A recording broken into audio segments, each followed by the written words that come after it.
Bapak Ibu sekalian, Assalamualaikum warahmatullahi wabarakatuh. Salam sejahtera untuk kita semua. Pertama-tama panjatkan puji syukur kepada Tuhan Yang Maha Esa, tentunya kita bisa berjumpa ini ya di Zoom, pelatihan secara Zoom di era pandemi COVID ini. Pak Kris, saya mohon izin untuk share screen dulu ya. Siap Pak, silakan Pak.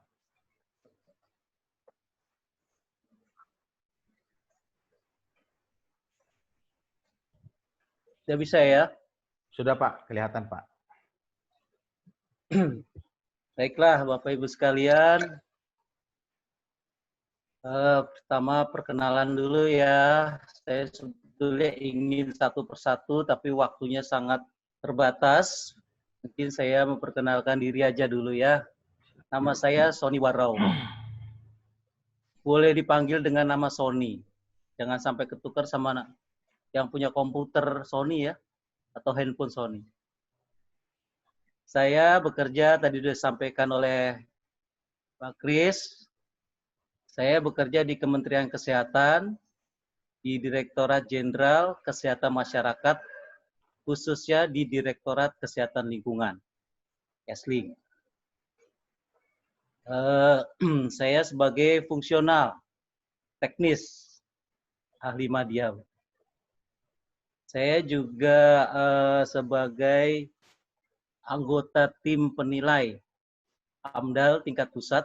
Jadi saya sering mewakili dari Kementerian Kesehatan dalam pembahasan AMDAL maupun RKL, RPL maupun proposalnya ya. Kalau background pendidikan, saya memang di bidang kesehatan masyarakat. S1-nya saya di jurusan kesehatan lingkungan, kemudian S2-nya saya di jurusan kesehatan keselamatan kerja, K3, dan terakhir saya ngambil S3-nya di bidang kesehatan masyarakat. Jadi memang bidang kesehatan masyarakat lah intinya ya.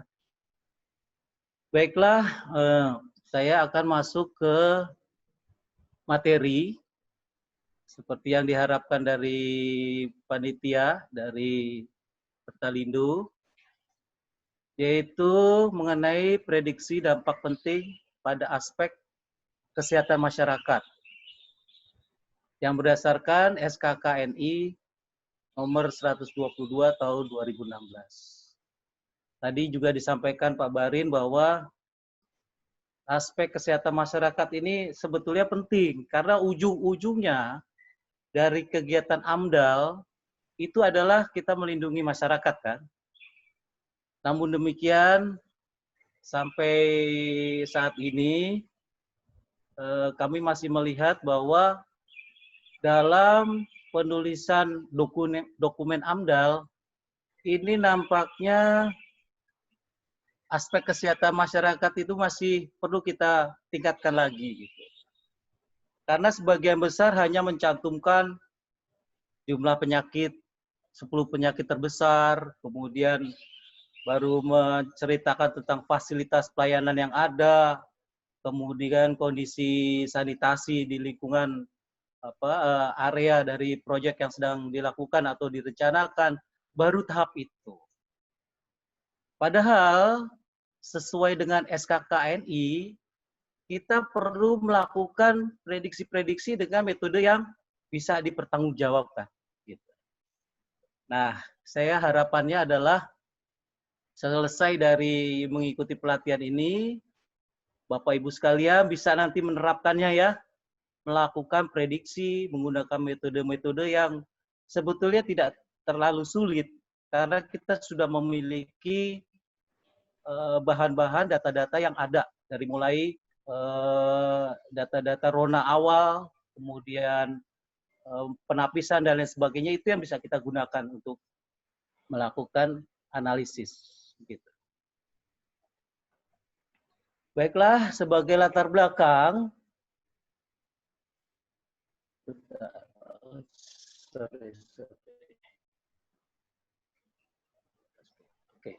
sebagai latar belakang kita sudah ketahui bahwa setiap kegiatan pembangunan Kegiatan manusia tentunya mempunyai dampak. Tentunya dampak positif yang kita harapkan, kesejahteraan. Namun, suka atau tidak suka, kita pasti akan menghadapi dampak negatifnya juga. Karena adanya perubahan-perubahan akibat kegiatan kita yang menimbulkan perubahan dari media yang ada di sekitar kita. Apakah itu media air, media udara, tanah, atau media sosial, ya bisa masuk ke situ.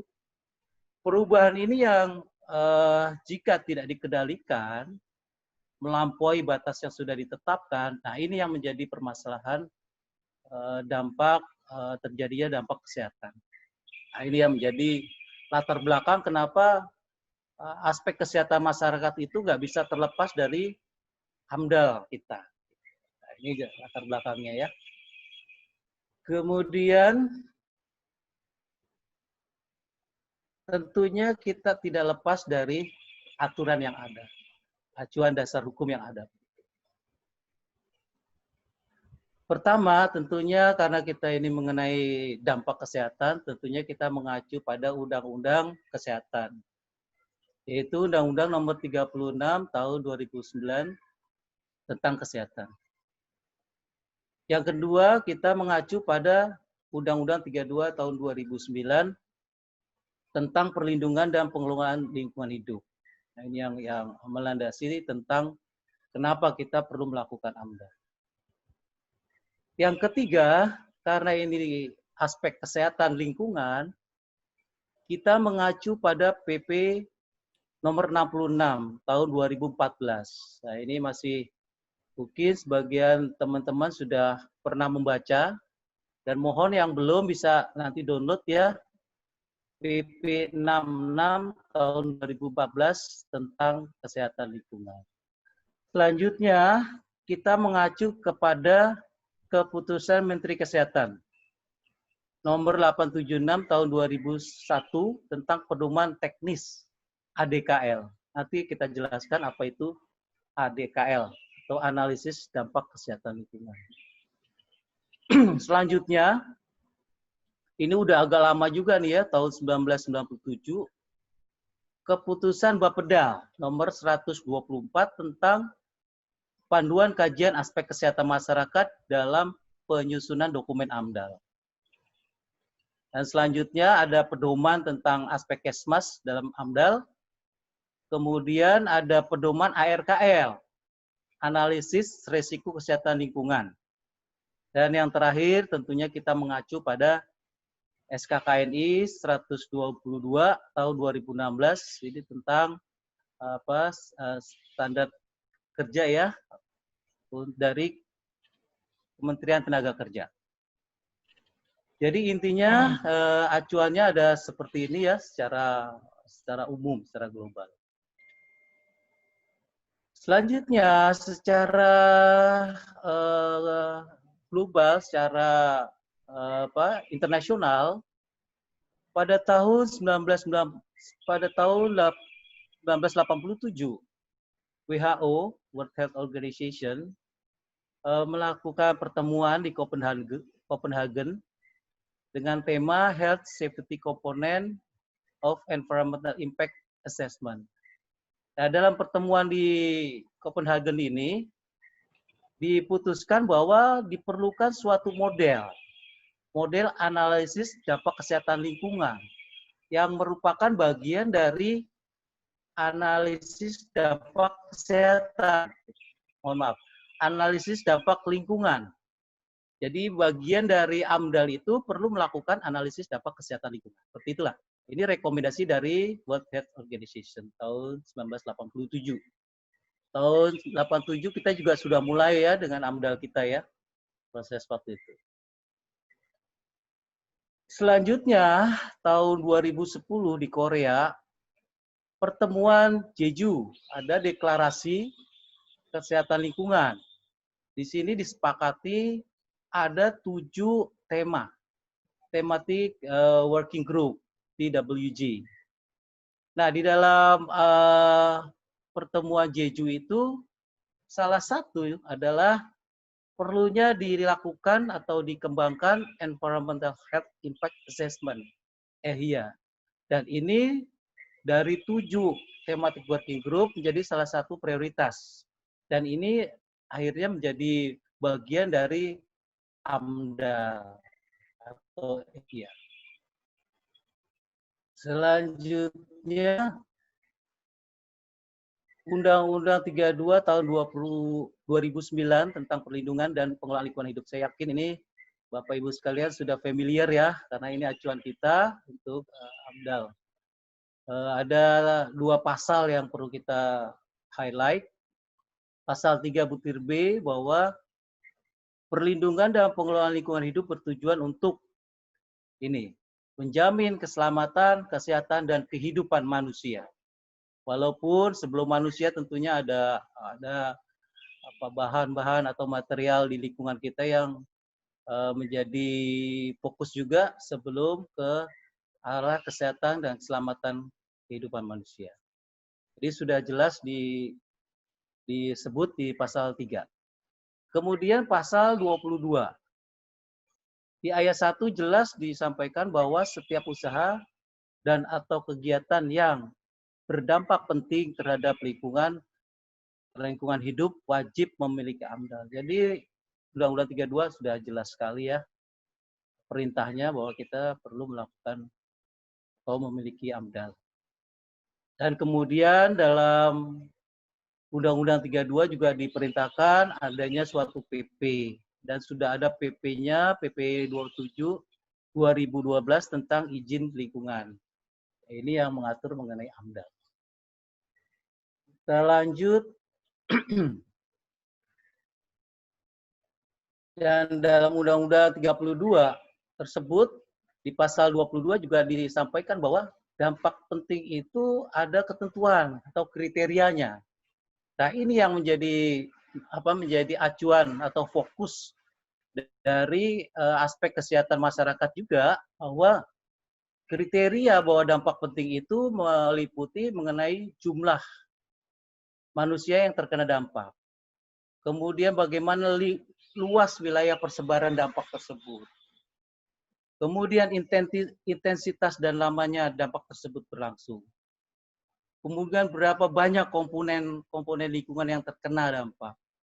Sifat kumulatifnya. Kemudian apakah bisa kembali normal, reversible atau tidak bisa normal kembali. Ini menjadi fokus yang sudah disampaikan di pasal 22 tentang kriteria-kriteria.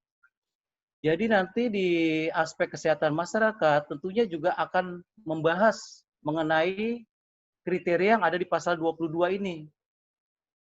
Nah, beberapa dokumen yang kami nilai nampaknya di aspek Kesmat ini masih perlu ditingkatkan lagi mengenai mengenai fokus dari analisis yang dikemukakan di dalam dokumen kita. Ini di keputusan Menteri Kesehatan tahun 2001 tentang pedoman analisis dampak kesehatan lingkungan, itu di pasal 1 jelas sekali disampaikan bahwa pedoman teknis analisis dampak kesehatan lingkungan ini merupakan kajian aspek kesehatan masyarakat yang harus dilaksanakan oleh setiap pimpinan perusahaan, mulai dari perencanaan, pelaksanaan, penilaian dari suatu usaha atau kegiatan yang dapat menimbulkan dampak penting. Jadi jelas sekali bahwa ADKL ini merupakan bagian dari AMDAL. Kemudian di pasal 3 bahwa pedoman teknis ADKL menjadi panduan untuk pejabat lingkungan kesehatan dan berbagai pihak berkepentingan dalam melakukan penilaian dokumen AMDAL. Sehingga Bapak Ibu sekalian, aspek atau komponen kesehatan masyarakat itu merupakan bagian yang tidak terpisahkan dari dokumen AMDAL kita. Jadi kita punya aspek kimia fisika, aspek biologi, sosial, ekonomi, budaya, dan kesehatan masyarakat ini nggak bisa putus sendiri-sendiri gitu.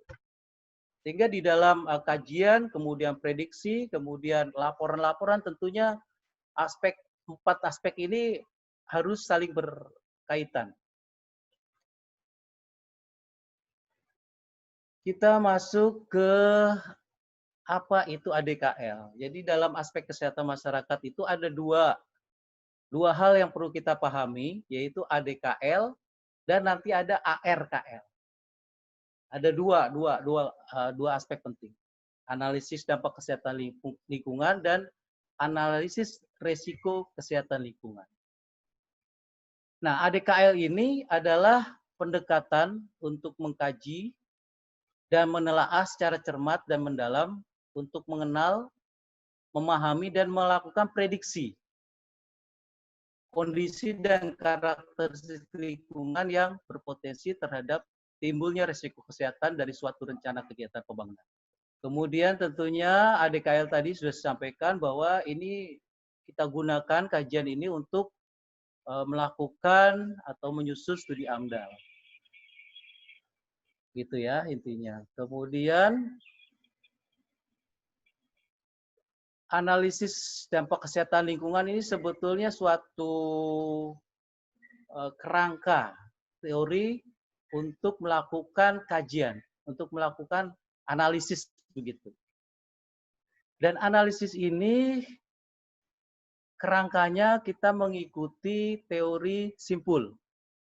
Jadi suatu dampak kesehatan masyarakat kita tidak lepas dari 4 simpul.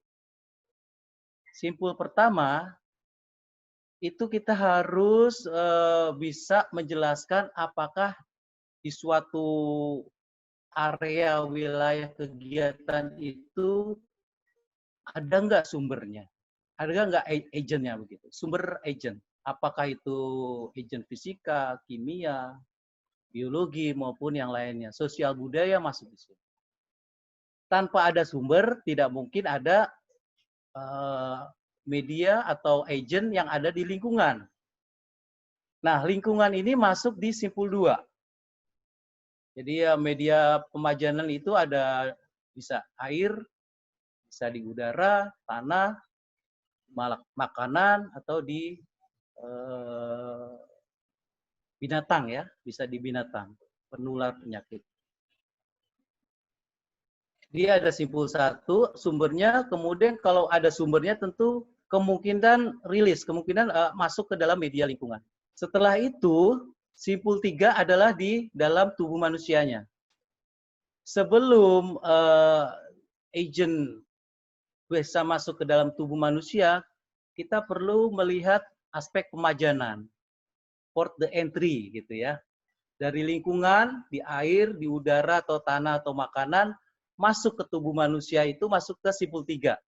Tapi kita melalui mekanisme. Apakah masuk ke dalam paru-paru melalui inhalasi atau ingesi, lalu makanan, absorpsi, atau bisa aja kontak langsung. Udara yang tercemar, kemudian kontak dengan kulit, sehingga bisa port the entry masuk ke dalam tubuh manusia. Nah, di simpul 3-nya kita bisa melakukan pengamatan atau penilaian atau indikator-indikator yang sifatnya biomarker. Setelah agent masuk ke dalam tubuh manusia, kita bisa lihat di biomarker, apakah itu di darah, urin, di rambut, misalnya merkuri, kita bisa detect pajanannya melalui rambut atau di kuku atau bisa juga di darah. Nah, biomarker ini adalah indikator sebelum timbul gejala sakit.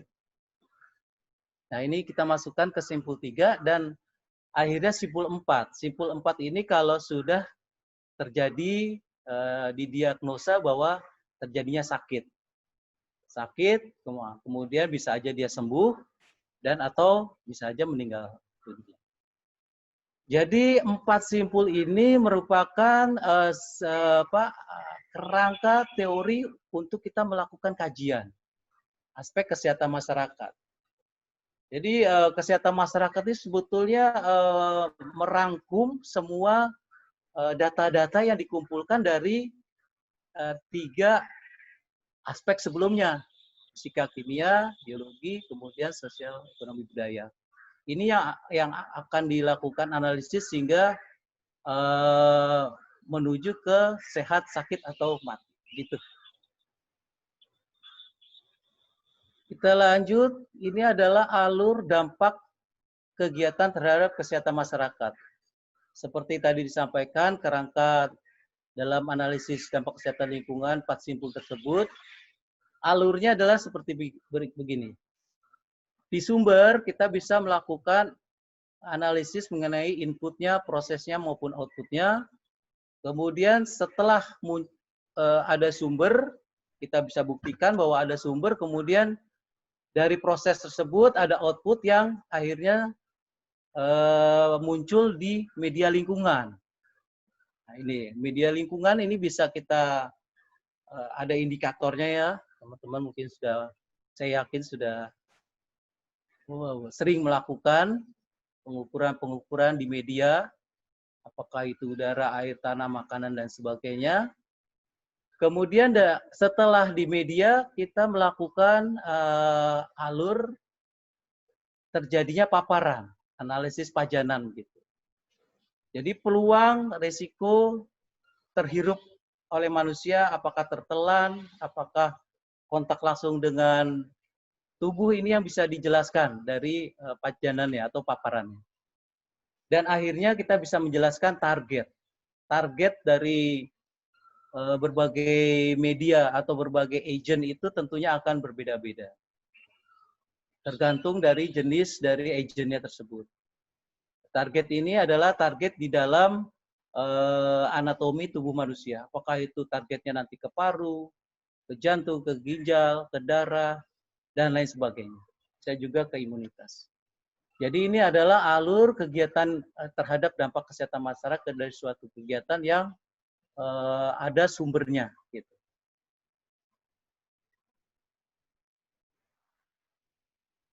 Jadi implementasi dari HDKL ini sebetulnya adalah mendukung di dalam kajian-kajian aspek kesehatan masyarakat dalam kita menyusun suatu studi AMDAL.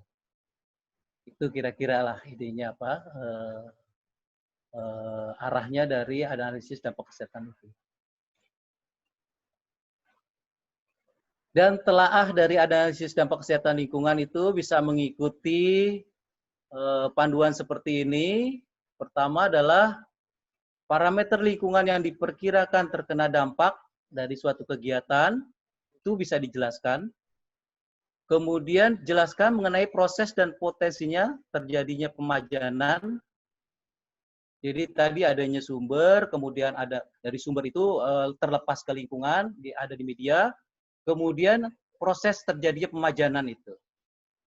Setelah itu kita harus bisa menggambarkan berapa potensi atau peluang terjadinya risiko, terjadinya angka kesakitan atau prediksi kapan bisa terjadinya dampak kesehatan. Dalam hal ini adalah angka kesakitan dan angka kematian. Kemudian menjelaskan mengenai karakteristik penduduk yang berisiko.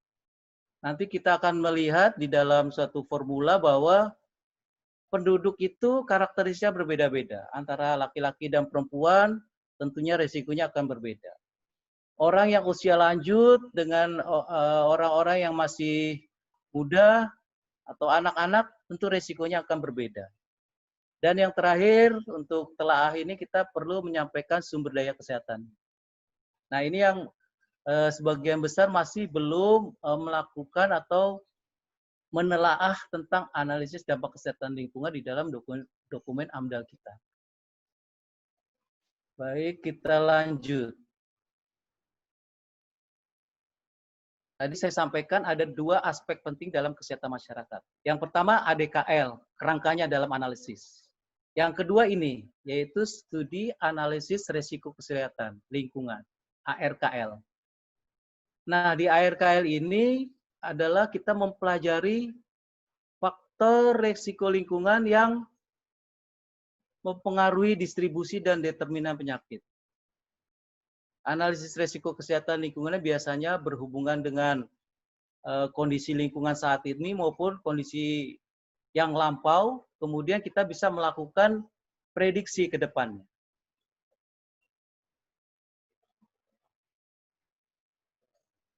Langkah-langkah dalam analisis risiko kesehatan lingkungan atau RKL seperti di sini. Pertama, kita melakukan identifikasi bahaya. HI, Hazard Identification. Nanti kita akan harus memahami apa itu bahaya, apa itu risiko. Ada pengertiannya ya. Kemudian setelah identifikasi bahaya, kita melakukan dose response assessment. Melakukan analisis dosis respon. Karena ini berhubungan dengan pajanan ya. Kita harus menghitung berapa dosis dan memperkirakan responnya bagaimana. Kemudian analisis pajanan seperti tadi disampaikan, apakah masuk melalui inhalasi, melalui ingesi, melalui mulut, makan, atau kontak langsung. Setelah itu kita harus bisa melakukan karakterisasi risiko. Jadi kita bisa menyampaikan berapa peluangnya atau resikonya begitu. Dan yang terakhir tentunya kita bisa menyampaikan bagaimana sih sebetulnya pengelolaannya. Bagaimana mengelola risiko tersebut. Nah, ini adalah langkah-langkah di dalam analisis risiko kesehatan lingkungan. Kemudian ini acuan dari mekanisme jalur pemajanan tahun 2001, ini sudah cukup lama, tapi masih valid ya. Kita lihat ada 5 jalur, intinya seperti di dalam analisis kesehatan lingkungan ya, ADKL tadi, sumber pencemar kita bisa menjelaskan dari mana sumbernya, kemudian kita menjelaskan di jalur 2 medianya, apakah dari sumber itu terlepas masuk air, ke udara, ke tanah, atau ke semua media lingkungan. Kemudian di jalur 3-nya kita bisa menjelaskan titik pemajanan. Jadi titik-titik di mana suatu bahaya bisa menjadi risiko, menjadi peluang, potensi terjadinya kontak terhadap manusia. Nah, ini masuk ke jalur 4, bagaimana pemajanannya, port the entry tadi, masuknya ke dalam tubuh. Dan yang kelima, kita harus bisa memberikan penjelasan mengenai karakteristik dari penduduk yang sedang kita lakukan analisis atau melakukan kajian. Sehingga dengan ADKL dan ARKL kita harapkan kita bisa melakukan pengendalian. Tentunya kita juga perlu dukungan tentang informasi mengenai kelembagaan, mengenai peraturan, regulasi, kemudian mengenai perilaku dari masyarakat dan tentunya stakeholder yang ada. Sehingga di lingkungan dan masyarakat kita bisa melakukan dampak minimal. Nah, kurang lebih seperti itu kerangka dari ADKL dan ARKL untuk pengendalian risiko kesehatan. Kita masuk ke yang lebih teknis lagi. Tadi kita sampaikan mengenai analisis risiko kesehatan lingkungan, ARKL. Di dalam ARKL ada tiga fokus yang perlu kita lakukan. Yang pertama kita melakukan analisis risiko, nanti kita harus pahami tentang risiko dan bahaya. Setelah kita melakukan analisis risiko, kita harus bisa melakukan menyimpulkan berapa risiko yang ada di suatu kegiatan. Setelah itu kita melakukan risk management, melakukan manajemennya dan harus bisa melakukan komunikasinya bagaimana, menyampaikan besaran risiko yang ada. Selanjutnya, apa itu bahaya? Kita harus membedakan apa itu bahaya, apa itu risiko. Nah, Bapak Ibu sekalian, bahaya adalah suatu sifat, suatu karakteristik ya, sifat yang melekat pada suatu agent atau situasi yang berpotensi menimbulkan efek merugikan bagi organisme dan manusia. bisa itu sistem atau subsistem yang terpajan oleh bahan atau agen yang bersangkutan. Jadi kalau misalnya ada suatu bahan, katakanlah cyanida. Nah, cyanida itu ada sifat yang melekat di dalam cyanida itu bahwa kalau dia masuk ke tubuh manusia, dia menjadi racun, menjadi toksik ya, menjadi unsur yang menimbulkan kerusakan di dalam tubuh manusia. Nah, itu adalah sifat dari cyanida. Sekarang bagaimana risikonya? Cyanida itu belum tentu menimbulkan dampak merugikan jika dia tidak masuk ke dalam tubuh manusia. Nah, inilah yang membedakan antara bahaya dan risiko. Ini dari IPCS ya, International Program Chemical Safety. Risiko adalah peluang atau kemungkinan, probabilitas terjadinya efek yang merugikan pada suatu organisme, sistem atau subpopulasi yang disebabkan oleh pemajanan suatu agen dan kondisi lingkungannya.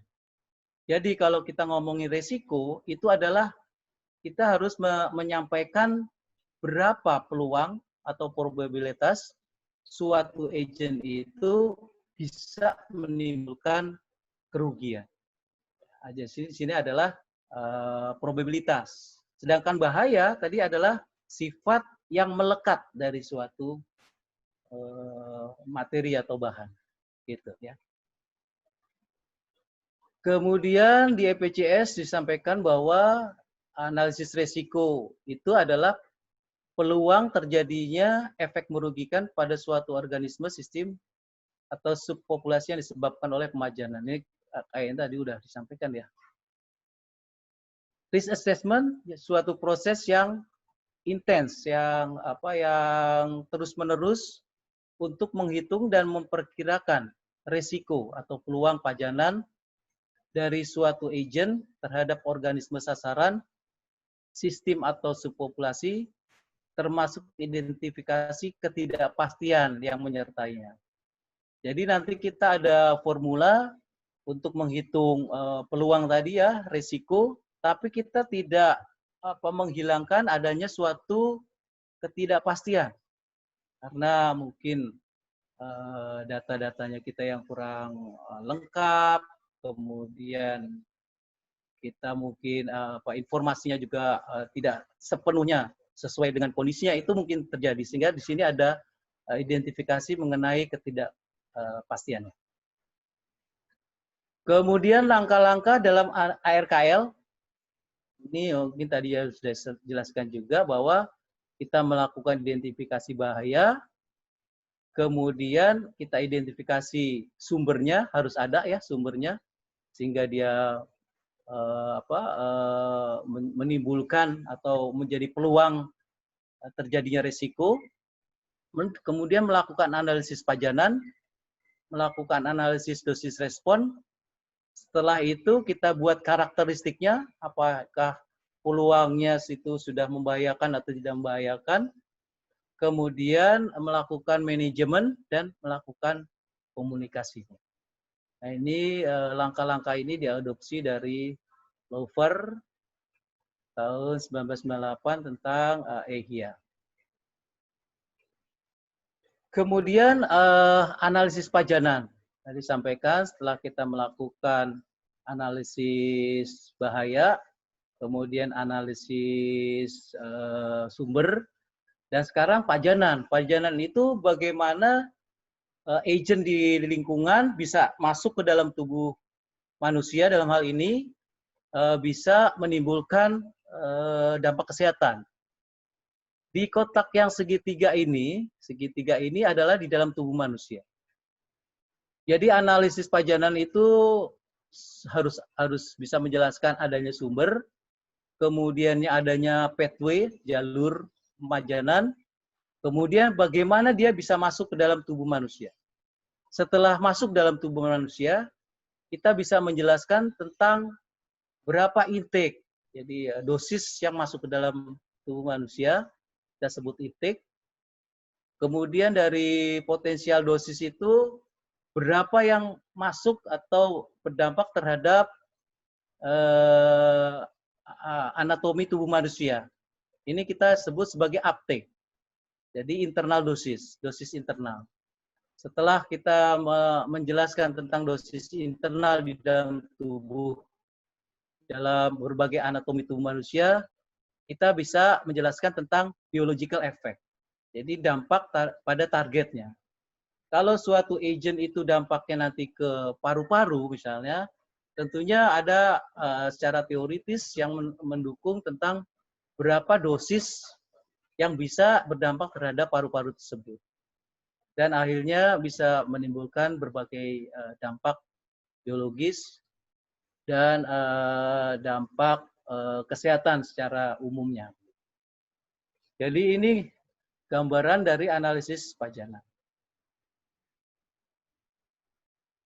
Jadi dari EPCS juga menyampaikan bahwa kita perlu melakukan karakteristik. Setelah analisis-analisis, kita harus mampu melakukan karakteristik dari risiko tersebut.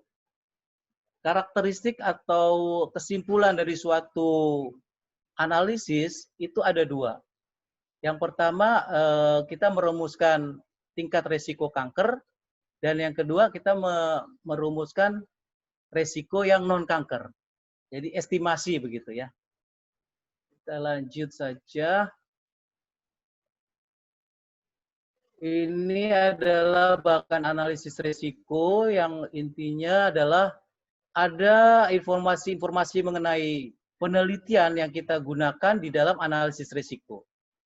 Jadi ada hasil-hasil penelitian, data-data dosis yang kita gunakan untuk melakukan analisis. Dan kemudian kita melakukan manajemennya. Ini kita tidak lepas ya. Jadi tidak semuanya analisis risiko itu merupakan suatu penelitian. Analisis risiko ini cuma melakukan telaah, tapi kita menggunakan hasil-hasil dari penelitian yang sudah ada.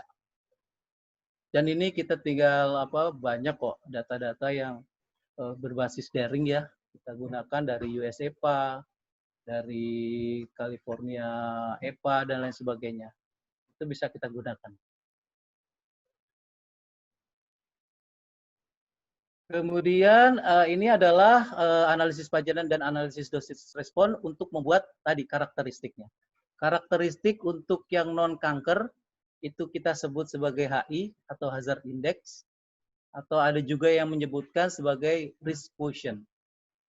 Kalau suatu pajanan yang kita nanti hitung sebagai intake atau asupan itu lebih dari 1, nanti kita bisa menyimpulkan bahwa suatu kondisi tersebut atau agent tersebut sudah melampaui batas dari efek non-cancer ya. Sedangkan di efek karsinogenik ini adalah perkalian antar dosis harian, nanti ada rumusnya, dikali dengan slope factor. Slope factor ini tinggal kita pakai data-data yang dari hasil penelitian, kita masukkan ke dalam pemodelan, nanti kemudian akan menghasilkan risk cancer, jadi risiko kanker, yang merupakan peluang suatu individu atau kelompok dari individu itu diprediksi mengalami kasus kanker di suatu wilayah. Jadi nanti kita bisa lihat perhitungan. Dihitung berdasarkan risiko kanker sepanjang hayat. Jadi nanti dalam rumus juga kita gunakan lifetime cancer risk, biasanya 70 tahun.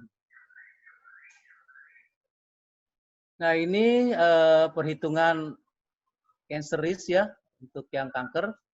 Kita lihat bagaimana kita menghitung intake atau asupan. Kita menggunakan rumus seperti ini. Sebetulnya ini tinggal kita masukkan ya Bapak Ibu sekalian. Ini data-data ini juga sebagian besar teman-teman juga sudah mempunyai ketika kita melakukan rona awal di data fisika, kimia, biologi maupun di aspek sosial ekonomi budaya ya. Tinggal kita masukkan sebetulnya. asupan itu adalah formula dari konsentrasi. Ini contohnya untuk udara ya, misalnya konsentrasi risk agents mikrogram per meter kubik dikalikan dengan laju inhalasi R. R ini laju inhalasi. Ini kita tinggal masukkan, kalau orang dewasa itu 0,83 meter kubik per jam. Kemudian kalau anak-anak nanti ada lagi kapasitas laju inhalasinya, tinggal kita masukkan. Kemudian dikali dengan TE. TE ini adalah waktu pajanan harian. Jadi misalnya paparan di suatu pemukiman, bisa juga di tempat kerja berapa jam per hari. Kalau di tempat kerja mungkin bisa antara 5 sampai 8 jam kerja per hari. Nanti tinggal dimasukkan ke sini. Kemudian berapa frekuensi pajanan tahunan. Jadi berapa hari dia bekerja dalam 1 tahun. Nah, kita bisa memperhitungkan ya. Dalam 1 tahun itu berapa hari bisa kontak dengan bahan atau agent yang kita analisis begitu. Kemudian durasi pajanan proyeksi tahunan. Jadi selama 1 tahun tadi ya, durasi pajanan selama 1 tahun. Dibagi dengan WB. WB ini adalah berat badan dalam kilogram dikalikan dengan periode rata-rata untuk kanker. Kita menggunakan waktu pajanan sebanyak atau sebesar 70 tahun. Jadi ini sebetulnya udah given ya, 70 tahun, kita tinggal gunakan saja. Masukkan ke dalam rumus, kita akan mendapatkan nilai asupan intake. Setelah itu kita menggunakan rumus risiko kanker adalah I tadi, asupan dikalikan dengan slope factor. Dapatlah risiko kanker. Di sini ada slope factor. Slope factor ini adalah probable human carcinogenic. Ini tinggal kita gunakan. Kita mau melakukan analisis tentang agent apa misalnya. Merkuri, atau cyanida, atau benzoalfapirin, itu kita tinggal menggunakan. Slope faktornya sudah ada sebetulnya. Sehingga nanti hasil asupan yang kita hitung dengan rumus ini, I, kemudian dikalikan dengan slope factor, itu akan mendapatkan angka risiko kanker. Nah, ini sedikit penjelasan tentang slope factor. Lebih dalam, slope factor itu adalah risiko dibagi dengan dosis. Ini ya, slope factor adalah risiko dibagi dengan dosis yang satuannya miligram per kilogram berat badan hari.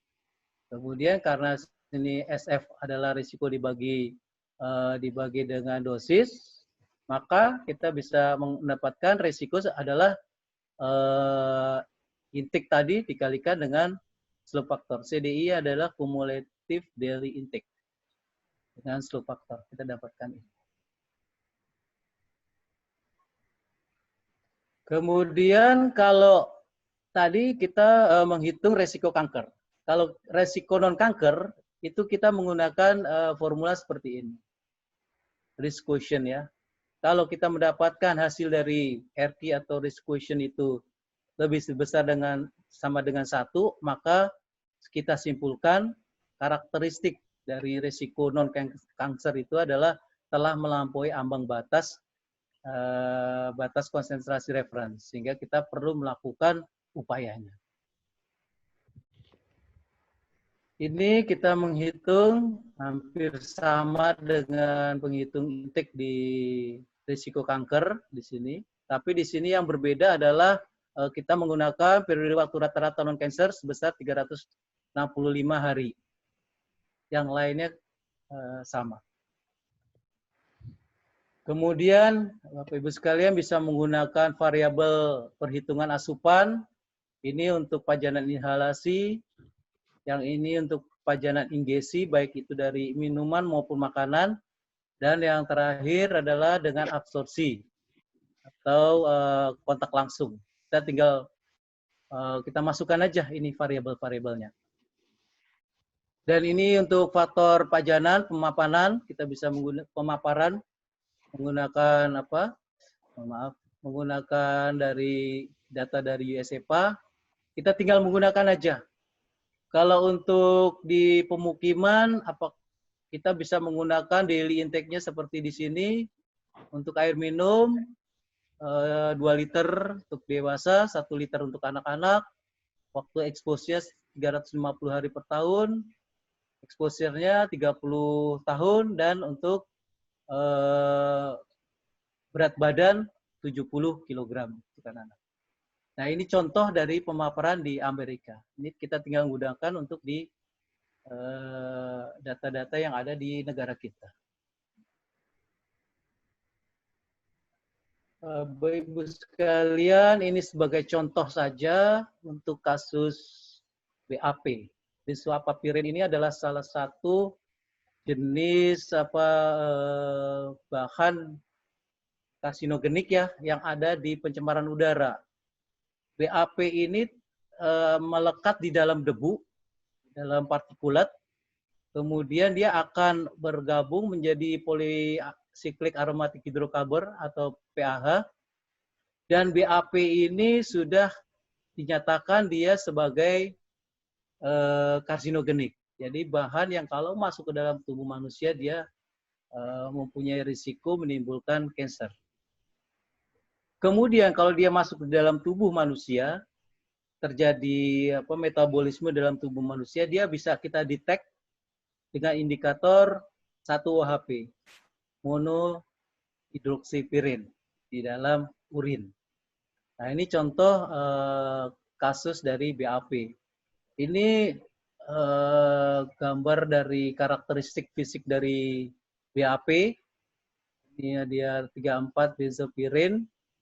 Gambarnya seperti ini ya. Di sini ada karakteristik fisik dari BAP ini ada seperti B ya, seperti teluk.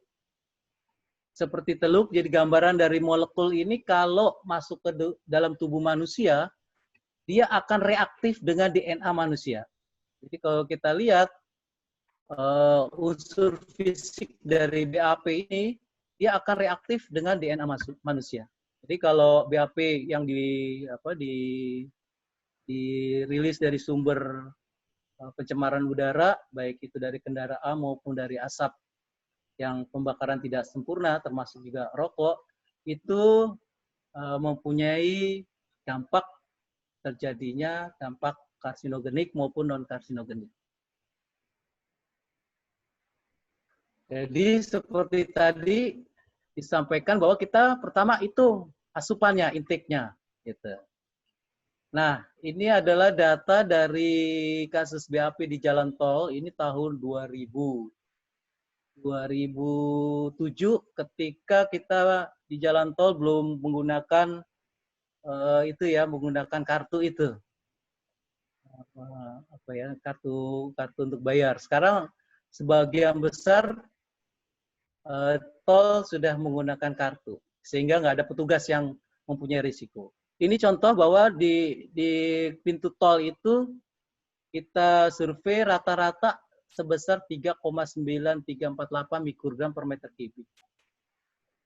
Konsentrasi ini kita masukkan ke dalam rumus, dikalikan dengan tadi inhalasi rate, dikalikan 7,4 jam rata-rata waktu kerja petugas tol, kemudian dikalikan berapa lama dia kerja per hari dalam 1 tahun maksudnya, dan dikalikan 30 tahun. Dibagi dengan rata-rata berat badan, dikalikan dengan 70 tahun. Dan akhirnya kita dapat asupan sebesar 1,6 kali 10 pangkat min 4 miligram per kilogram hari.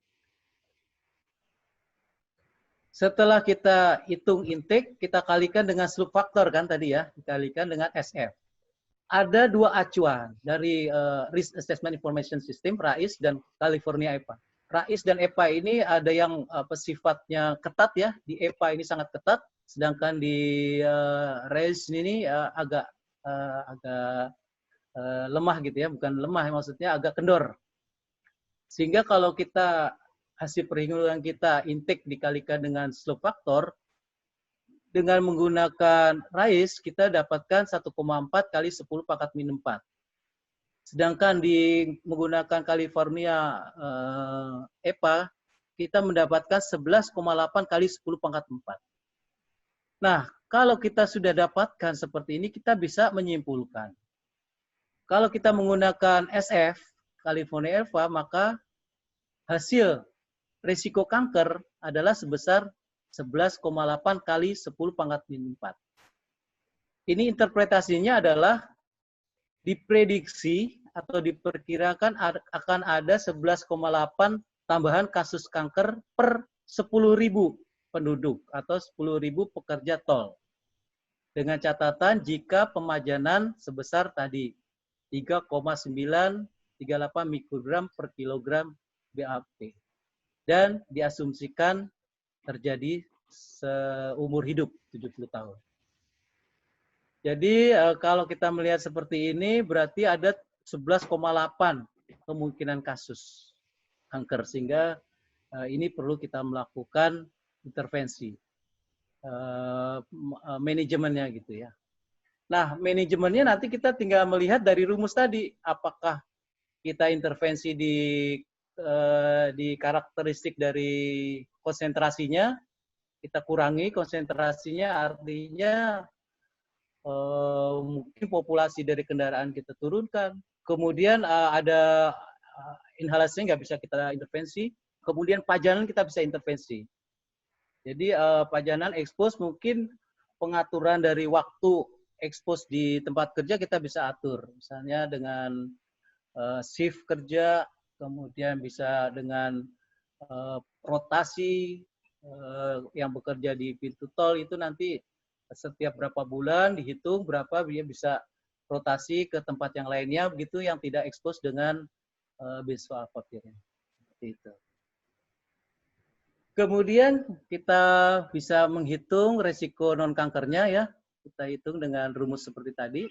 I seperti ini, konsentrasi dikalikan dengan inhalasi dan seterusnya hingga kita dapat konsentrasi TSP ini total suspended particulate debu. Kita waktu itu belum menggunakan PM2,5 atau PM10. Dapatnya I-nya adalah 0,1319 mg per kilogram hari. Sehingga kita dapat menghitung RQ, yaitu asupan ini dibagi dengan konsentrasi referensi. Konsentrasi referensi itu 0,04 ini kita gunakan dari referensi. Dan hasilnya akan kita peroleh 2,75. Kalau kita mendapatkan RQ sebesar 2,75, artinya sudah lebih besar dari 1.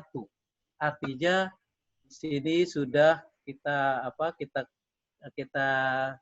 simpulkan bahwa BAP di pintu tol tersebut sudah melampaui nilai ambang batas untuk resiko non kanker. Jadi ada resiko untuk penyakit-penyakit yang bukan kanker ya, misalnya saluran pernafasan, kemudian iritasi dan lain sebagainya. Karena 2,75 hasil dari perhitungan tadi sudah melebihi batas lebih besar atau sama dengan 1. Kemudian kalau kita sudah bisa melakukan analisis sumber, kemudian analisis dosis respon, analisis pajanan, kemudian kita bisa membuat karakteristik apakah dia sudah melampaui ambang resiko kanker atau telah melampaui ambang resiko non kanker, kita bisa menyampaikan dengan karakteristik tadi yang bisa dipertanggungjawabkan. Selanjutnya kita perlu melakukan evaluasi kecenderungan, tren evaluasi. Jadi di dalam rencana kegiatan sebetulnya ini bisa kita gunakan masukan untuk RPL dan RKL melakukan evaluasi kecenderungan, baik itu kecenderungan dari konsentrasi risk agent maupun kecenderungan dari perkiraan risiko setelah kita melakukan intervensi. Kemudian kita melakukan evaluasi titik kritis. Jadi ada level-level yang harusnya menjadikan titik kritis yang harus kita perhatikan. Kemudian kita perlu juga melakukan evaluasi compliance. Apakah kita sudah taat terhadap aturan-aturan standar baku mutu yang sudah ada yang kita acu.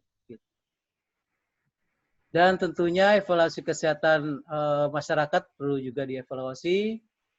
Adanya perubahan lingkungan yang mempengaruhi kesehatan masyarakat, termasuk juga perilaku.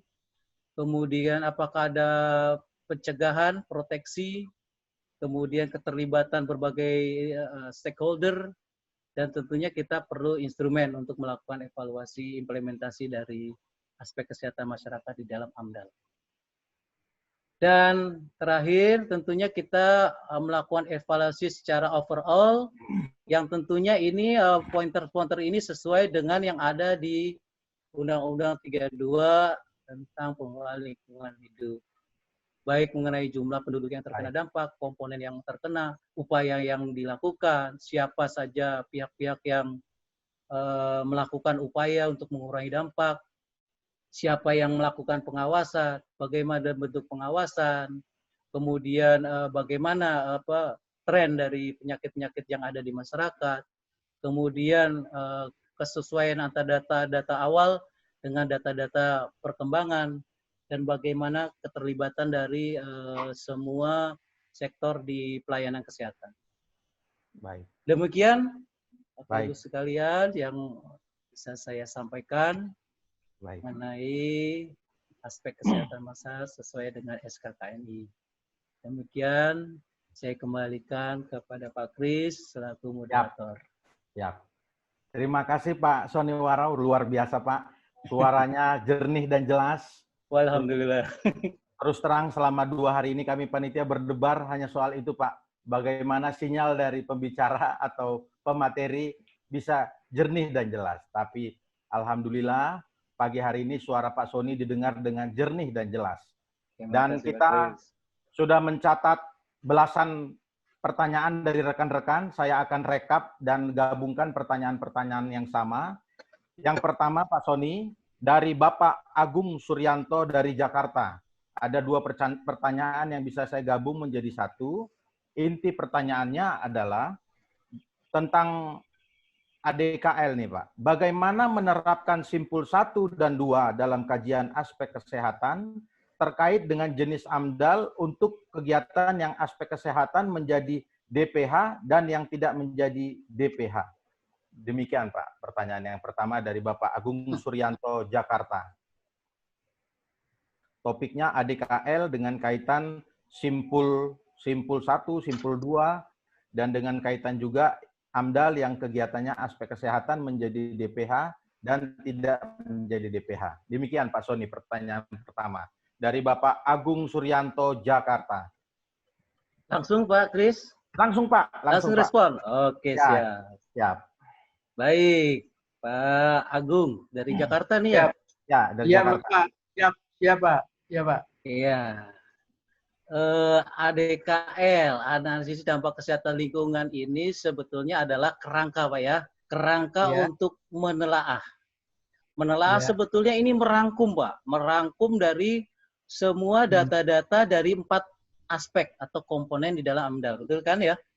Iya. Ada fisika, kimia, biologi, kemudian ada aspek budaya, ekonomi, sosial, gitu ya.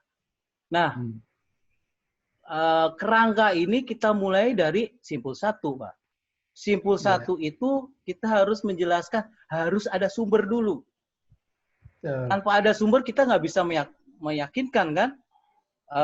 Kita harus meyakinkan semua pihak gitu ya, bahwa ada sumber yang nanti akan mengeluarkan atau rilis merilis agent di lingkungan, di media lingkungan itu dulu. Jadi kita bisa terapkan baik itu DPH maupun non DPH, betul kan? Jadi intinya adalah kita harus menjelaskan sumbernya dulu. Apa misalnya? Suatu kegiatan, kemudian kita akan mendapatkan, misalnya dari aspek fisik kimia, keluarlah satu dampak penting. Apa misalnya, sebut aja. udara misalnya debu, itu harus menjelaskan debunya dari mana, gitu. Dari kegiatan apa? Apakah dari kegiatan ketika pembangunan, kemudian atau ketika kegiatan sudah dilakukan, muncul dari stek, dari cerobong. Nah, itu yang bisa kita jelaskan, bahwa ada sumbernya itu akan mengeluarkan agent, kemudian akan ada di lingkungan yang kita ini Pak, kita identifikasi, kita ukur, begitu kan ya? Di aspek fisika, kimia, biologi akan mengukur kan data-data konsentrasi di lingkungan, di udara katakanlah. Silika di udara berapa konsentrasinya. Nah, itu keterkaitan antara simpul 1, simpul 2. Nanti dilanjutkan lagi aspek kesmas ya Pak. Kalau memang ada sumbernya, kemudian sudah terdeteksi di lingkungan berapa konsentrasinya, barulah kita lihat pajanannya nih. Ini pajanan ini kita tadi menjelaskan mekanisme di dalam tubuh manusia. Ini manusia kan di suatu lingkungan beda-beda. Berarti harus kita punya data, Pak. Berapa yang risiko tinggi, yang usia lanjutnya berapa, yang anak-anak berapa, bayinya berapa, yang dewasanya berapa. Sehingga dari karakteristik dari sosial ekonomi populasi yang kita analisis, kita bisa melakukan kesimpulan-kesimpulan begitu, Pak. Itu di simpul 3 dan seterusnya sampai simpul 4. Masalahnya gini, Pak. Gimana, Pak Sony, Pak? mohon maaf, Pak. Ya, mohon maaf. Jadi gini, Pak. Seringkali di dalam satu kajian aspek kesehatan, itu kan ada yang berupa dampak langsung pada kesehatan, ada yang melalui dampak turunan dari aspek lingkungan lainnya gitu, Pak. Ya, nah permasalahannya sekarang, apakah yang simpul 3 dan 4 itu masuk kajian di AMDAL atau dalam program pemantauan, Pak? Kalau 1, 2 diwajibkan dalam kajian aspek kesehatan dalam AMDAL, apa mungkin kan dari segi waktu yang kita hanya 180 hari, kita mengkaji itu gitu, Pak? Karena itu kan harus survei langsung ke masyarakat. Nah, itu yang kami khawatirkan kalau jebol 1, 2, 3, 4 dimasukkan semua dalam aspek kesehatan dalam AMDAL, nggak tercapai, Bapak. Mohon maaf, Bapak. Iya, Pak. Iya, terima kasih Pak Agung. Iya. Begini, sebetulnya kita tidak harus melakukan pengumpulan data terus-menerus, Pak. Iya kan? Kita kita tinggal menggunakan data yang ada di rona lingkungan awal, di aspek fisika, kimia, biologi, sosial, budaya, ekonomi. Kita gunakan data itu untuk melakukan ADKL, gitu. Melakukan analisis, menggambarkan resiko tadi ya, peluang terjadinya di masyarakat, di populasi, apakah itu populasi pekerja, apa populasi di lingkungan, di area gitu ya, di pemukiman atau di lingkungan tertentu. Artinya nggak usah khawatir bahwa kita harus turun lagi, Pak. Nggak harus gitu. Baik itu yang masuk dampak penting maupun tidak penting. Tapi tentunya teman-teman di aspek fisika kimia setelah melakukan penapisan kan dapat yang penting nih. Itu dulu yang menjadikan di AMDAL. Karena AMDAL ini kan yang dampak penting. Itu dulu, Pak. Tapi untuk kedepannya, untuk RKL, RPL bisa dimasukkan. Baik, Pak. Gitu ya. Terima kasih, Pak. Ya. Baik, Pak Sony, karena kita harus ngebut ada belasan pertanyaan ini, kita mencoba untuk memberikan yang terbaik bagi peserta. Yang kedua, Pak, dari Bapak Muhammad Jailani dari Medan, ada beberapa pertanyaan. Saya coba bacakan di sini, Pak. Yang pertama, mohon pencerahan Bapak Sony, apakah batas sosial juga merupakan keluasan dari batas dampak kesehatan masyarakat? Disebutkan misalnya untuk analisis pajanan, jadi kaitan batas sosial dan batas dampak kesehatan masyarakat. Yang kedua dari Bapak Muhammad Jailani juga, dalam Kemenkes 876, kami membaca ada langkah komunikasi risiko. Langkah ini dilakukan pada saat penilaian AMDAL atau saat konsultasi publik atau dimasukkan pada RKL saja. Dan masih yang sama Muhammad Jailani juga tentang Kemenkes 876, ada 3 evaluasi perakiraan dampak dalam Kemenkes, evaluasi toksiologi, evaluasi data outcome kesehatan, evaluasi kepedulian Kesmas. Pak Sony, sepertinya tadi Bapak banyak menjelaskan evaluasi toksikologi. Harus dilakukan kapan dalam melakukan perakiraan dampak? Kira-kira itu Pak intisari dari Pak Muhammad Jailani, Medan. Baik. Terima kasih Pak Jailani, Medan. Saya udah lama nggak ke Medan ini ngajar nih Pak. Siap. Ya, aspek sosial sebagai batas spasial ya di kesehatan masyarakat. Ini tentunya sesuai dengan rencana dari proyek kita. Proyek kita batas-batasnya seberapa luas begitu. Itu kan sudah menjadi suatu given dari suatu rencana kegiatan proyek yang menjadi dasar kita melakukan analisis dampak kesehatan lingkungan. Nah, kalau ditanya seberapa besar dampak sosial atau spasial, nah, ahli kesehatan masyarakat harus bisa melakukan ADKL dulu, Pak. ADKL. Yang tadi ya, kita melakukan analisis dengan kerangka simpul tadi.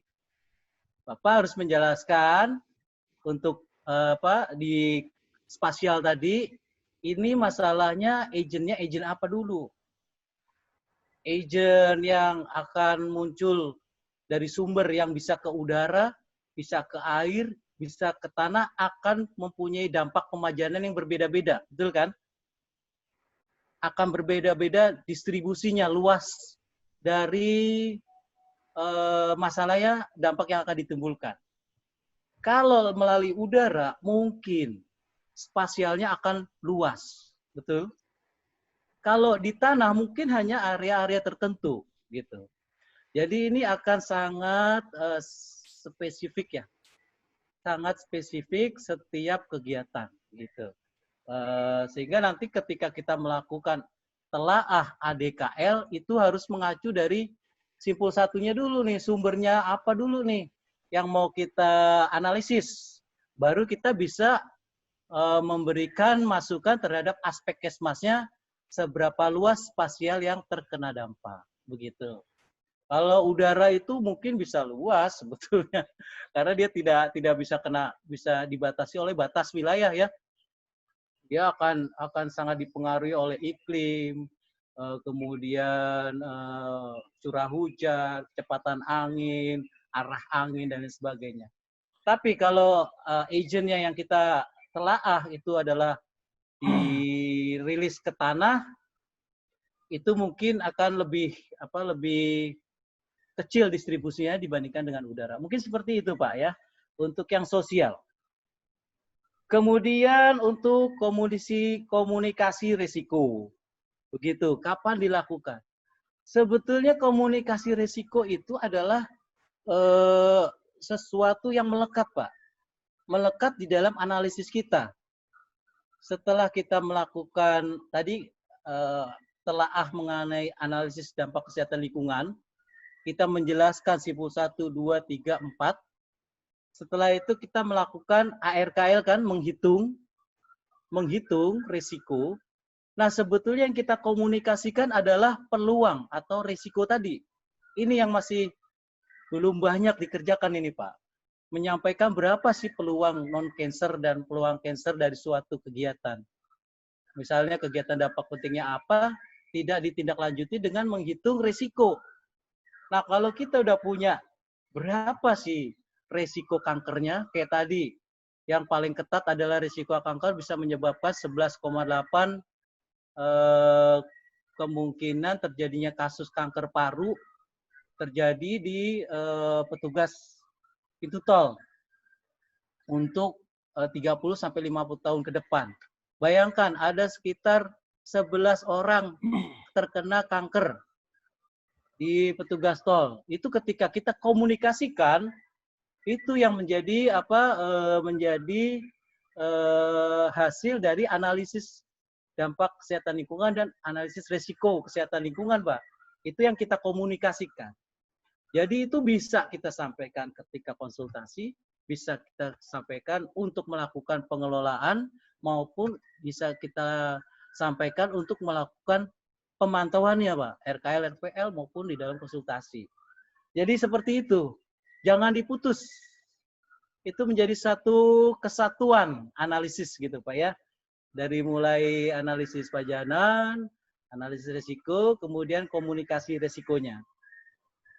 Selanjutnya evaluasi, memang tadi saya banyak menyampaikan evaluasi mengenai toksikologi yang arahnya ke bahan-bahan kimia. Memang nanti ada yang lebih spesifik lagi, Pak, untuk penyakit-penyakit yang berkaitan dengan binatang penyebab penyakit ya. Misalnya DBD, malaria, mungkin COVID-19 ini juga harusnya ada analisis tersendiri ya.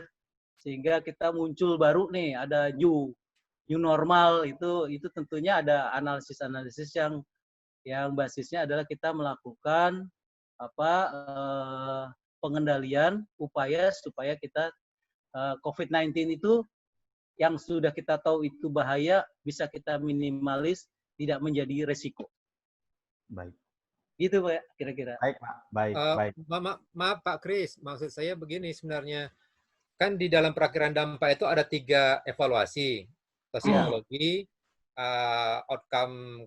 data outcome kesehatan, dan kepedulian masyarakat. Ketiga analisis ini harus dilakukan tidak Pak untuk melakukan perakhiran dampak? Atau dia hanya bisa analisis toksikologi saja? Gitu.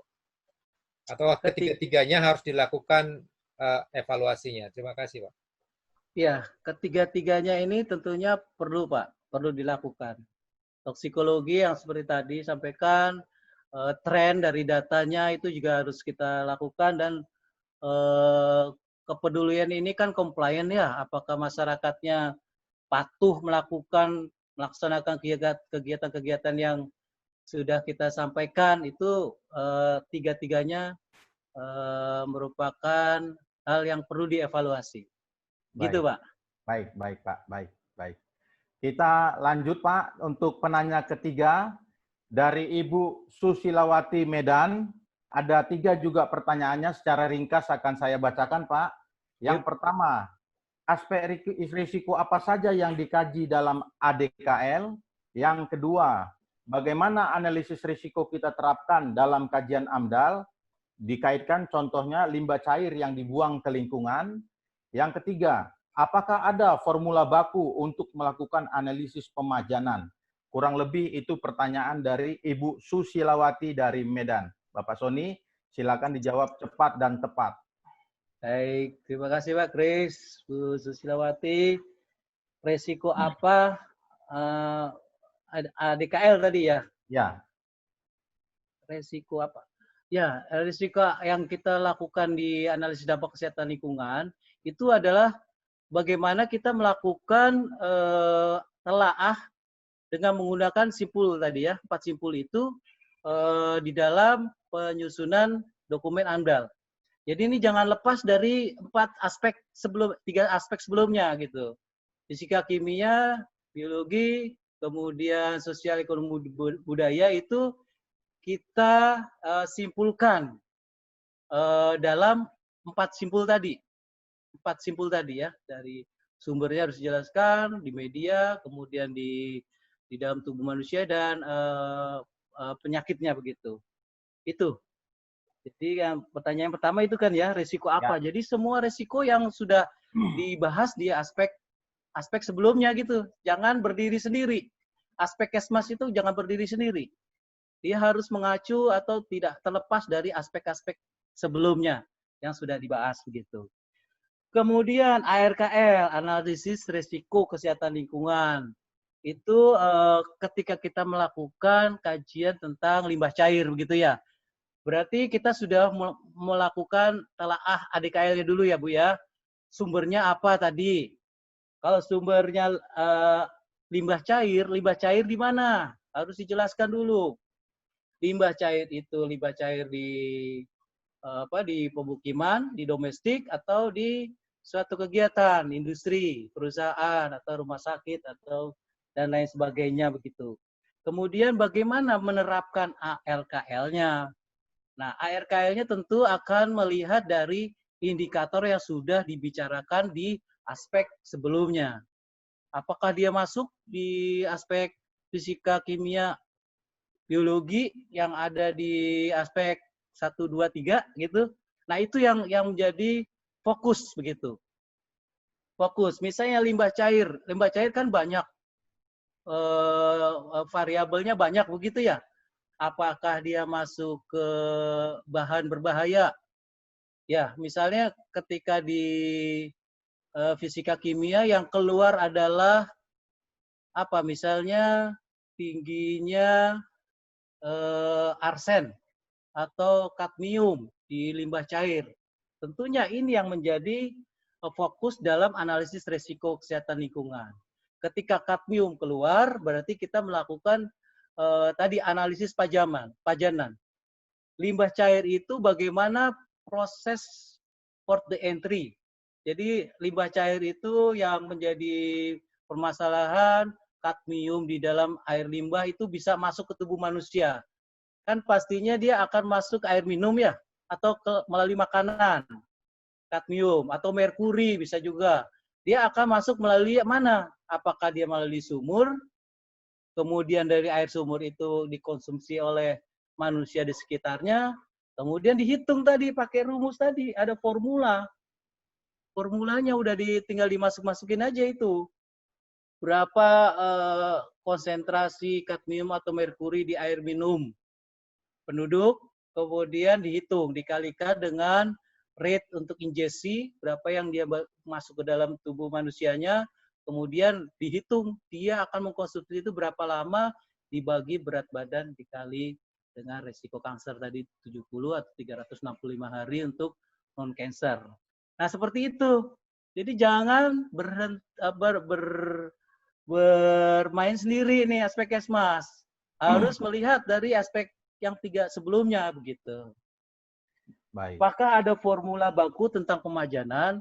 Formula baku tentang pemajanan tadi sudah disampaikan, tinggal dilihat. Siap. Ini mau masuk ke dalam tubuh manusia melalui air, apa melalui udara, atau melalui kontak langsung. Nah, udah tiga model pajanan ke manusia aja sih, situ yang kita masukkan. Tinggal kita menggunakan data-data di hasil penelitian. Tadi ada slope vector, ada dosis reference, itu tinggal dimasukin. Nah, itu yang maksudnya mungkin formula baku pemajanannya mungkin itu ya. Siap Pak. Terima kasih. Pak Kris. Kita lanjut ke penanya keempat, Bapak Sony Kurniawan dari Medan, Pak. Pak sama Sony namanya ya. Pak Sony Kurniawan dari Medan, ya kembaran Pak. Pak Sony, berapa tahun sebaiknya data yang efektif dibutuhkan untuk mewakili cakupan kajian kesehatan masyarakat? Demikian Pak Sony. Berapa tahun sebaiknya data yang efektif dibutuhkan untuk mewakili cakupan kajian kesehatan masyarakat? Silakan Pak Sony, cepat tepat. Baik, pertanyaannya satu, tapi jawabnya harusnya luas ini Pak Sony. Pak Sony, datanya berapa tahun? Ini luas sekali ya. Sebetulnya bisa luas, bisa juga kita sikapi, antisipasi dengan nggak usah nunggu sakit, ya. Kalau kita nunggu sakit, kita harus nunggu berapa orang sakit kanker, berapa orang sakit non kanker. Non kanker bisa 5 tahun atau dari beberapa bulan sampai tahunan, sedangkan kalau kanker bisa 30 sampai 50 tahun. Lihat dari simpul ADKL, Pak, kita nggak perlu nunggu sampai munculnya sakit. Kita nggak perlu nunggu sampai munculnya sakit yang 30 sampai 50 tahun. Sehingga kita bisa menggunakan simpul 3-nya di biomarker. Nah, kalau teman-teman sudah bisa mengumpulkan indikator tentang biomarker, jadi kita bisa melakukan pencegahan sebelum adanya masyarakat yang jatuh sakit. Jadi nggak harus nunggu, Pak. Jadi kalau nggak harus nunggu, tinggal ketika kita melakukan RPL, rencana pemantauan, ditambah dengan biomarker untuk agent-agent yang menjadi dampak penting tadi, yang menyebabkan dampak penting. Nah, itu yang ditambahkan untuk pemeriksaan biomarker. Dan itu sekarang sudah banyak laboratorium yang siap untuk melakukan pemeriksaan biomarker. Biomarker itu kan ada di dalam tubuh kita, di darah, di urin, di kuku, di rambut. Ada batasnya bahwa dia sudah melebihi gitu. Kalau sudah melebihi, kita harus melakukan tadi upaya untuk pengendaliannya supaya tidak berlarut-larut sampai nanti 30 tahun ada tadi 11 kemungkinan terjadinya kanker di petugas misalnya begitu, Pak. Jadi sebetulnya nggak perlu waktu lama kalau kita bisa mengumpulkan data di Simpul 3, biomarker. Baik, itu kira-kira, Pak. Baik, Pak. Penanya kelima, Bapak Tony Yulianto. Pada komponen aspek kesehatan masyarakat, parameter apa saja yang dikaji sehingga kita bisa mengetahui proses terjadinya, potensi risiko, karakteristik penerima, dan sumber daya. Kira-kira demikian, Pak.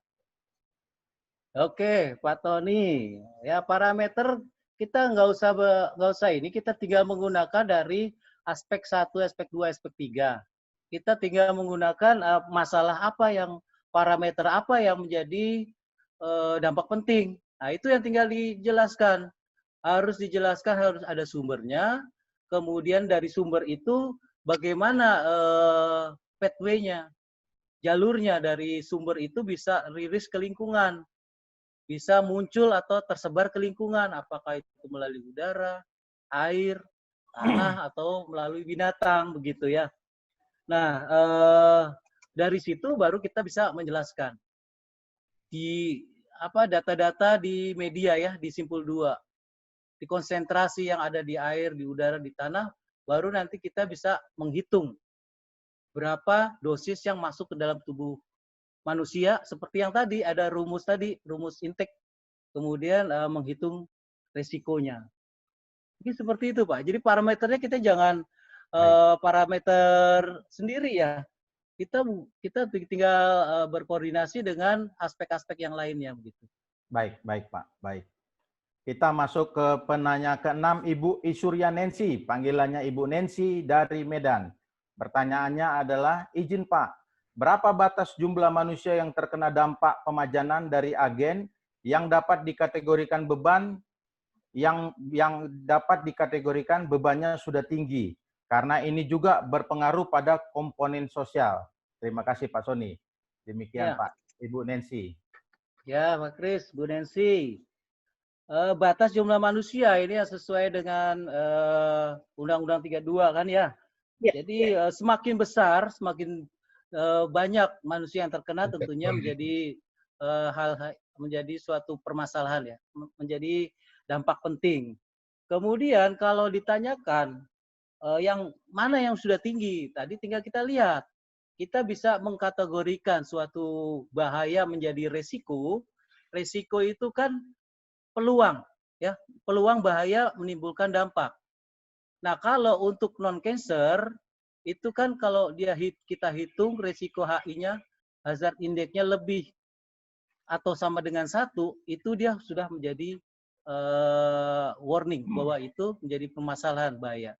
Sedangkan nanti menghitung kanker, resiko kanker dengan tadi RQ, risk question, hazard question. Yang tadi kita menghitung resiko kanker dan resiko non-kanker. Jadi kalau dia udah lebih dari standar, itu sudah bisa dikatakan bahwa ini menjadi permasalahan. Jadi seperti itu, Bu Nancy. Baik. Kita lanjut, Bapak. Untuk ke-7 dari Bapak Muksin Riviwanto Padang, Pak. Ini Padang. Intinya tentang skala lingkungan saya bacakan. Apakah ada skala kualitas lingkungan terkait dengan karakteristik risiko? Karena ketika kita perlu menetapkan besaran dan pentingnya dampak untuk perakhiran dampak dan evaluasi dampak, kadang-kadang permasalahannya ketika dimasukkan dalam skala kualitas lingkungan belum ada. Lebih kurang seperti itu, Pak, tentang skala kualitas lingkungan. Muksin dari Padang. Baik. Pak Muksin, Riviwanto ya? Ya, betul, Pak. Riviwanto. Jadi seperti yang sebelum-sebelumnya bahwa aspek Kesmas itu tidak berdiri sendiri ya Pak ya. Ya, betul, Sehingga Pak. kita menggunakan data-data di aspek fisika, kimia, biologi maupun sosial, ekonomi, budaya untuk melakukan analisis. Ya. Nah, tinggal melanjutkan aja sebetulnya begitu. Iya. Nah, saya belum begitu paham tentang skala kualitas lingkungan. Ini tentunya kita kalau sudah mempunyai prioritas di masalah di kualitas lingkungan, kita tinggal menggunakan aja Pak sebetulnya. Menggunakan saja data-data yang sudah dibuat atau disimpulkan oleh aspek sebelumnya, kemudian kita melakukan analisisnya, ADKL dan ARKL-nya. Seperti itu mungkin Pak Muhsin ya? Ya, betul, Baik, Pak. baik Pak. Baik. Kita masuk pertanyaan ke-8, Ibu Reni Wulansari Medan Pak. Ini agak sensitif, namun saya bacakan juga. Kalau untuk berat badan, nah ini menyinggung berat badan Pak, agak sensitif. Kalau untuk berat badan, apa semua berat badan sampel ditimbang Pak? Misalnya respondennya ada 100 orang, kan berat badannya tidak semua sama. Nah, gimana Pak perhitungannya? Ibu Reni menyinggung masalah berat badan. Silakan Pak. Ya, Ibu Reni tentang berat badan. Berat badan ini memang menjadi karakteristik dari risiko. Ada 4 ya, ada 4 kategori sebetulnya dalam pendekatan analisis risiko. Yang pertama bisa individual. Kita bisa individual, kita menggunakan sebentar baterai saya agak low ini. Siap. Siap. Aman Pak, kita waktunya juga 5 menit lagi, aman Pak. Oke, aman. Aman, siap. Iya, jadi ada 4 nggak salah ya. Pertama bisa individu. Kita bisa memberikan analisis terhadap individu. Jadi berat badan individu. Kemudian yang 3 adalah kita menggunakan berat badan yang maksimal. Kemudian bisa menggunakan berat badan minimal dan menggunakan berat badan rata-rata. Silakan pakai 3-3-nya atau 4-4-nya. Gitu. Baik. Kalau kita maksimal ya pakai berat badan minimal. Gitu. Dan berat badan maksimal gitu. Atau kebalikan ya, kalau berat badan itu semakin kecil, dia menjadi resikonya lebih tinggi gitu ya, dengan konsentrasi gitu. Jadi kan akan menghitung dosis ya. Baik. Dosis itu kan tergantung dari berat badan. Baik. Semakin dia ringan, semakin dosisnya akan efeknya semakin kuat dibandingkan dengan berat badan yang lebih besar. Seperti itu. Kira-kira. Baik, Pak Sony, kita memasuki 2 pertanyaan terakhir karena waktu kita sudah hampir habis dan pembicara sudah ngantri di belakang kita. Ibu Korina Ginting dari Medan. Kami mau bertanya Pak, terkait dampak medan magnet dan medan listrik terhadap Kensling. Bagaimana sebenarnya kita bisa memprediksi dampak medan magnet dan medan listrik terhadap Kensling? Demikian Pak. Ya, Ibu Korina Ginting dari Medan. Ada Ginting dari Medan. Ini tentang sutet ya. Sutet ya, medan magnet dan medan listrik. Ini sebetulnya udah kita tinggal menggunakan aja itu standar baku mutu dari Bapeten dan Batan. Di sana sudah ada batas karena batas dari risiko medan magnet dan medan listrik itu diatur oleh peraturan Badan Tenaga Atom Nasional gitu. Untuk medan magnet dan medan listrik itu tinggal digunakan saja. Yang ditanyakan apanya ya tadi ya? Bagaimana yang ditanyakan bagaimana memprediksinya? Sebenarnya kita bisa memprediksinya. Oh ya. Ya tinggal dimasukin aja nanti standar baku mutu yang ada ya. Kan kita bisa indikatornya, parameternya untuk tegangan itu, untuk sutet ya, magnet dan listrik itu ada ininya, ada indikator parameternya dari peraturan Bapeten dan Batan bersama-sama itu. Tinggal lihat kalau melebihi batas itu tinggal kita masukkan ke dalam tadi rumus-rumus yang ada tadi, rumus intensitas masuknya ke dalam tubuh manusia. Itu kalau nggak salah juga sudah ada dosisnya berapa lama pajanannya, banyak dampaknya, tinggal kita masukkan ke dalam rumusnya begitu. Baik Pak, baik. Seperti itu Pak. Baik, terakhir Pak, walaupun masih banyak, tapi kita harus komitmen terhadap waktu. Dari Ibu Isyarani Ismili yang berbaju putih di layar dari Medan, pertanyaannya adalah, Bapak, untuk menentukan jumlah responden di Skesmas bagaimana ya Pak? Selama ini kita ngikut aja jumlahnya responden dengan Sosekbud. Atau apakah bisa juga dengan menggunakan rumus Slovin? Mohon pencerahan dari Pak Sony. Demikian Pak, pertanyaan Medan semua yang tanya nih, Pak. terakhir di sesi kita hari ini.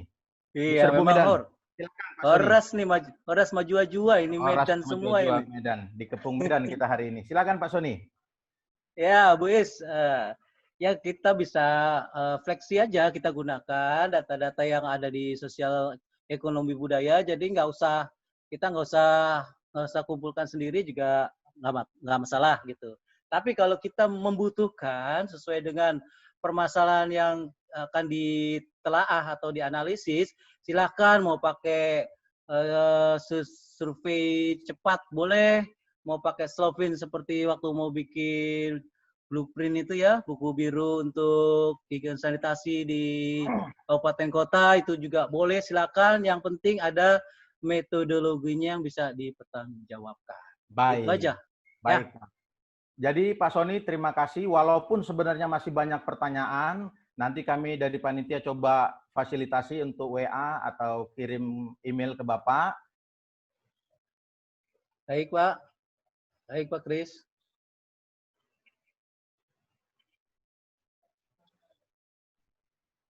Saya persilakan Pak Sony untuk menyampaikan pesan singkat 2 menit sebelum kita menutup sesi Pak Sony hari ini. Dipersilakan Pak. Baik Bapak Ibu sekalian, saya harapannya adalah setelah mengikuti pelatihan PSBB ini, Bapak Ibu sekalian, nanti ketika menyusun dokumen AMDAL, itu untuk aspek kesehatan masyarakatnya, gunakan telaah melalui 2 pendekatan tadi ya, ADKL dan ARKL. Sehingga kualitas dari dokumen kita bisa mengkomunikasikan resiko seperti yang diharapkan oleh SKK ini. Demikian aja Pak Kris. Baik, kami sangat mengucapkan terima kasih Pak. Hari ini sesi pertama kita jernih dan jelas. Semua peserta sangat antusias. Kita bersyukur Alhamdulillah dan kita ucapkan terima kasih kepada Pak Sony. Dan aplaus untuk Pak Sony. Tepuk tangan untuk Pak Sony. Terima kasih. Tanpa panjang lebar, saya kembalikan ke panitia. Bapak Barin di layar. Silakan Pak Barin dari DPN Pertalindo.